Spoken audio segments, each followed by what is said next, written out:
Hello, it's Jesse here, and welcome back to Jesse's Vintage Garage. And it's like now November here, and it's getting closer to being not able to ride anymore. Um, but we've been riding this and taking this Trident out for a few trips throughout the summer and trying to get this just a feel of it. It's just something not right about it for a while there, and we think we figured it out finally. We've got a lot done so far this year, and we got a lot more coming up. We still got the 40. We're going to try to get that running yet before it gets too cold outside. Not going to be able to ride it, but we want to I want to get it running because I want to check out some stuff before I finish it up. I put the tanks and stuff on. But anyways, this video is mostly about the Trident, so let's talk about that. So anyway, there was a while there when we were getting it running at first, and it was kind of like cutting out, missing, running rough, yeah, and I think we figured out what's going on with it. We knew it wasn't oil. We thought it was oil at first. We were actually getting ready to do a top end on it because we thought it was an oil problem. And left-hand plug keeps fouling. Yeah, left-hand plug here. So it kept fouling, wet. It was all wet and stuff. But then when we really investigated it, it wasn't oil. It was more like gas. We know we went to the carburetors. We did a really good job on them. Everything's working great there. But it's not getting spark like it should be. Yeah, well, and we had the same problem when it had points, and that was one of the reasons that we went to electronic with Tri-Spark. Yeah, it's a really good one. Well, we found out that it run exactly the same way with Tri-Spark. You need to come over here. Okay, I'll come over here. So what I decided to do was to do a coil check, and so we found out that this is the left-hand coil over here. That one there. Yep. It's the black and yellow, I think, is wherever the stripe is. There it is, black and yellow. And it goes over there. Now, the primary, this is a 12 volt coil. So the primary ohm test is 3.8, and that's exactly what a 12 volt coil should do. Now let's test the secondary. So we put the ohm meter from 200 ohms to 20K. Now what happens is you put the positive into the coil tower and you touch the negative to the negative side of the coil, and we get nothing. Yeah, we should be getting something there. So for instance, if I take the one off of here and we'll do the same test, we put in the positive, and where's the negative? The negative. No, it's positive. Here's negative. Okay, so we find the negative, and we go over here, and we touch this.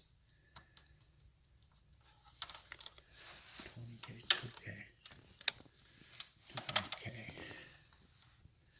Let's try that again. Yeah, there we go. I'm sorry. It's 200K. So we're getting something there. So we got 4.6 on the secondary windings. Now we come back over to this one. We had it set wrong. Yeah, we're going to do it again. But it's still dead. Oh, yep. Nothing. Now I tested all three coils, and both these other coils, the secondaries test out just fine.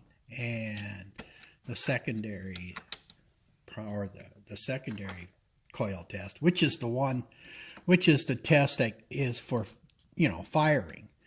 So what that's telling me is that this coil is shorted, and what's happened to it is it's got a coil in the windings in this coil that has separated or broken, and so when it's firing, it's jumping an arc in between there and coming through and still sparking, because I can test this coil on a spark plug and it does spark, but it's not as strong a spark. So it's giving a false reading, and if you don't know to check for that, that's something that would easily deadline this bike to where we wouldn't able to ever figure it out. We'd end up doing all kinds of motor work to it.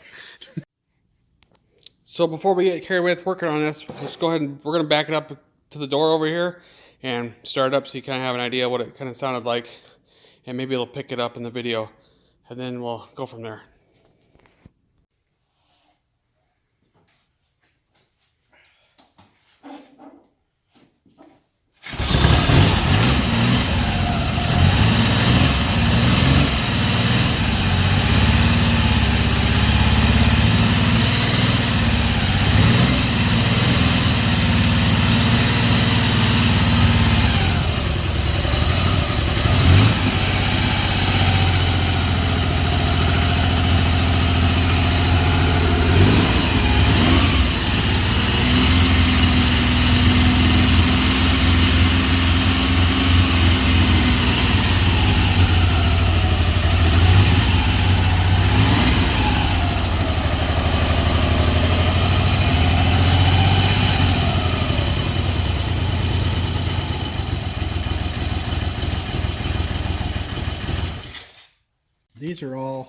These are all genuine Lucas 17M12 coils.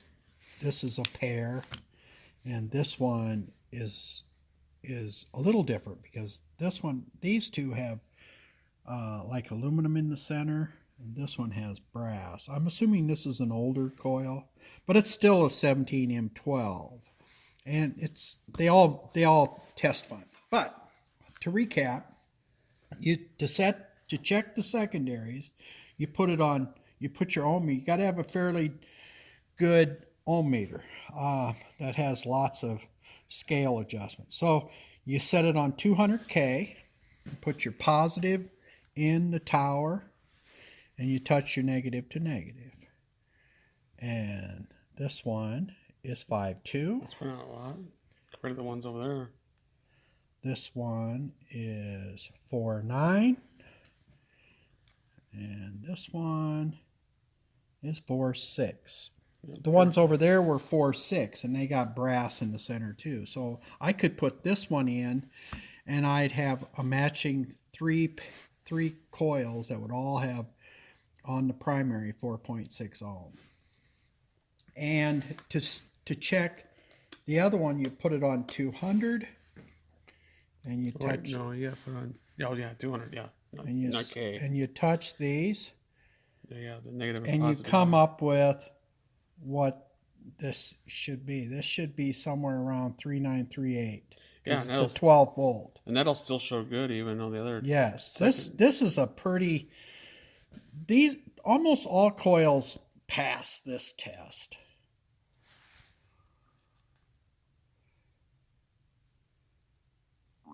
Now there is another test. You can leave it there, and what you got to make sure is that you're not going to ground anywhere to the case. Somehow, like if these little tab things are touching somehow or whatever. Or nor shorted out to the case. Oh yeah, a wire is actually touching the housing on the inside. And we're not. And we're not. They're all these are all three good coils.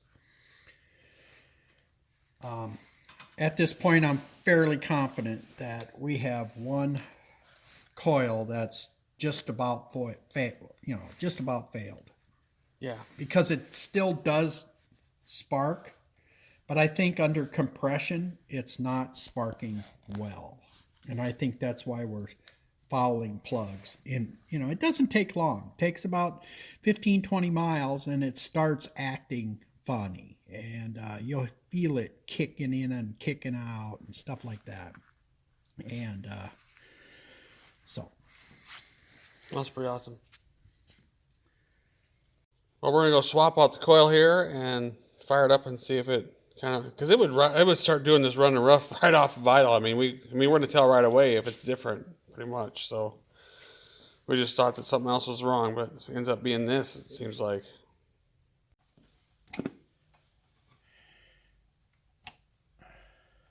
Okay.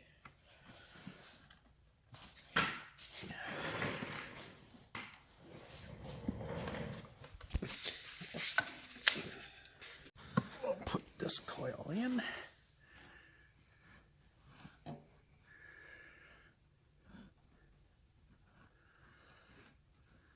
Okay.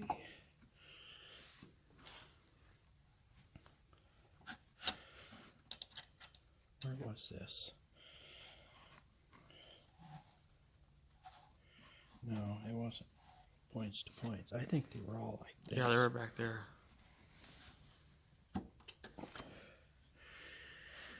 Okay, so the negative is over here.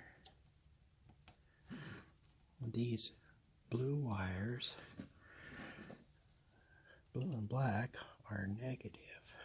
Negative? Oh, yeah, because we're Or jumping. positives, I should say. Oh, yeah, positives. I took this one off somewhere. Here. This goes to positive.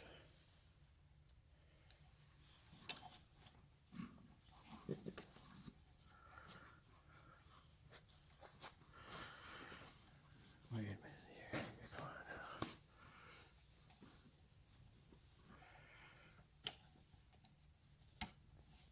Nope.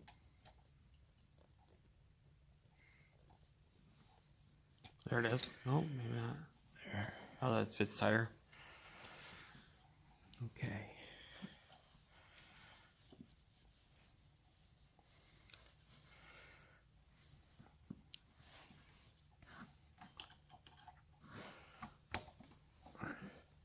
There we go. That's why we didn't discover this like when it was nice out.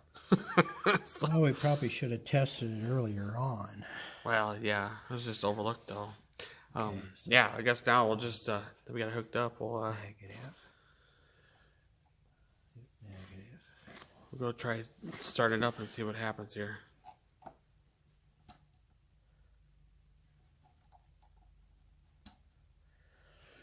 I might want to clean those terminals.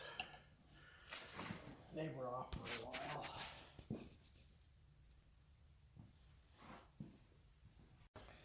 The terminal piece is all cleaned up a little bit. Had some crud on it, but they are looking good and it hooked right up. So when we first had it going and it would do this stuff, it would start misfiring right off idle. So we'll get it warmed up and then let it sit there and see how it idles. That'll be probably the best way to do it, right? Yeah, we're going to put new plugs in it. Yeah, okay, we'll run new plugs as well, I guess. These ones here, I'm not sure what they were offhand, but Champions. yeah, champions. I think we might run like iridiums or something, right? Yeah, I'm going to put a set of NGK iridiums in it. Yeah, he said NGK iridium, so. Right, so this is the iridium plug. And it means that get off there. It's got a fine wire electrode in here. If we could focus here. There we go. It's got a different tip on the end of the electrode. Yeah. And I already checked the gap. It's correct. That's the package looks like. But anyway, yeah, we're really hoping that this is the key, because this is like the only thing that we can think of is wrong. Because like we said, we were going to try to do a top end on it because we were just like at the wit's end at the fouling plug and thought it was oil.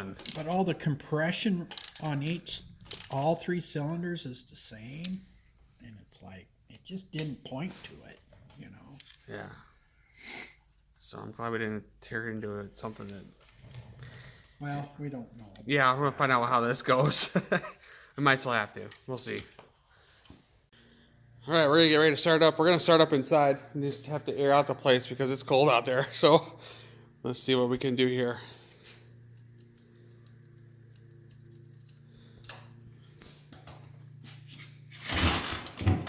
Oh, turn the key on, huh? That'd probably help.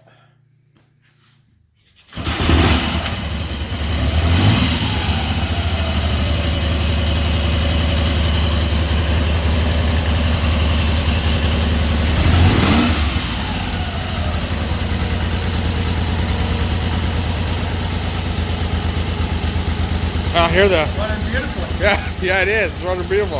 I don't hear the cutting out or none of that.